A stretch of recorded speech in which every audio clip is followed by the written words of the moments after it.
Good morning student. ECL Shefali private ITI के official YouTube channel पर आप लोगों का स्वागत है। मैं Mukesh Sahu, ECL Shefali private ITI electronics mechanic का इंस्ट्रक्टर। आज के यूनिट में हम लोग देखेंगे स्टेबलाइजर के बारे में। तो आइए देखते हैं हम लोग स्टेबलाइजर। तो स्टेबलाइजर में सबसे पहले स्टेबलाइजर का इंट्रोडक्शन देखेंगे और इसके प्रकार देखेंगे। तो स्टेबलाइजर नाम से ही पता चल रहा है स्टेबल, जो हम लोगों को स्टेबल वोल्टेज आउटपुट वोल्टेज देगा उसको हम लोग बोलेंगे स्टेबलाइजर। तो देखते हैं सबसे पहले इसका इंट्रोडक्शन।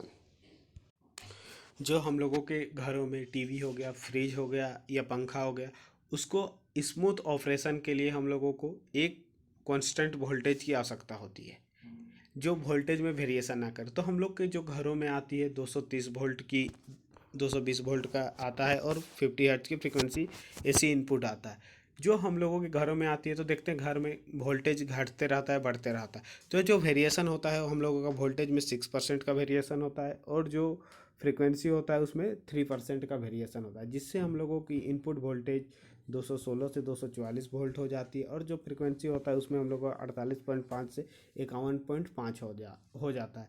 जो इतना घट रहा है, बढ़ रहा है, वो हम लोगों के इलेक्ट्रॉनिक इक्विपमेंट के लिए बहुत ज़्यादा हार्मफुल होता है। जैसे देखते हैं कि हम लोग को घरों में कभी टीवी पंखा अचानक वोल्टेज के घटने से या बढ़ने से ख़राब हो जाती, तो वही जो प्रॉब्लम है उसको दूर करने के लिए हम लोग स्टेबलाइजर का दूर करते हैं। अगर हम लोग स्टेबलाइजर यूज करते हैं तो वो ऑटो कट हो जाते हैं। देखते हैं आप लोग घरों में यूज करते हैं कि अगर उसमें वोल्टेज में वेरिएशन हो रहा है, घट रहा है, बढ़ रहा है, तो ऑटो कट हो जाता है। तो आइए इसका देखते हैं हम लोग प्रकार कि ये कितने प्रकार के होते हैं।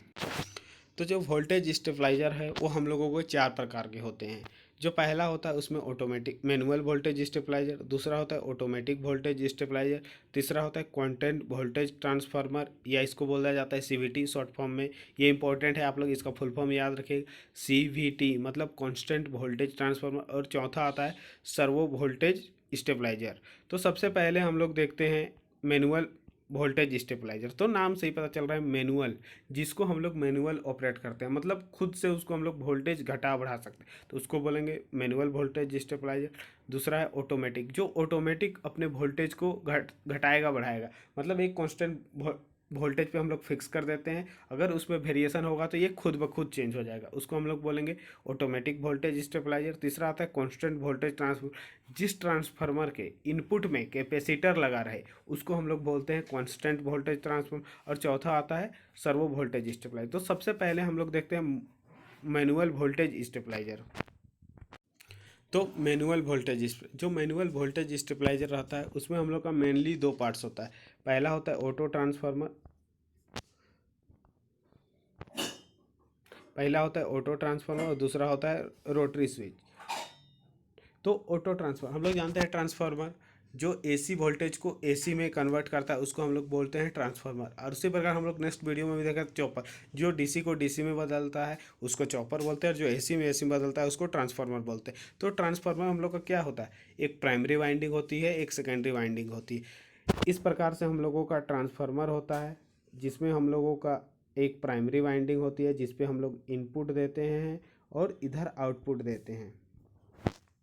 तो इसमें 2 वाइंडिंग होती है। लेकिन जो हम लोगों का ऑटो ट्रांसफार्मर होता है उसमें सिंगल वाइंडिंग होती है। यहाँ देख रहे हैं एक ही वाइंडिंग है, इसमें 2 वाइंडिंग नहीं है, जिसको हम लोग 2 भागों में बांटते हैं, एक प्राइमरी साइड हो गया और एक सेकेंडरी साइड। और सेकेंडरी साइड जो रहता है वो टेप किया हुआ रहता है, जिसमें हम लोग को जितना डिजायर वोल्टेज की आवश्यकता होती है उसे मिलता है। और दूसरा होता है रोटरी स्विच, जो हम लोगों का वोल्टेज को घटाने बढ़ाने के लिए जिससे हम लोग बदलते हैं जिस स्विच से, उसको हम लोग बोलते हैं रोटरी स्विच। तो आगे नेक्स्ट वीडियो हम लोग आगे देखेंगे। Thank you so much.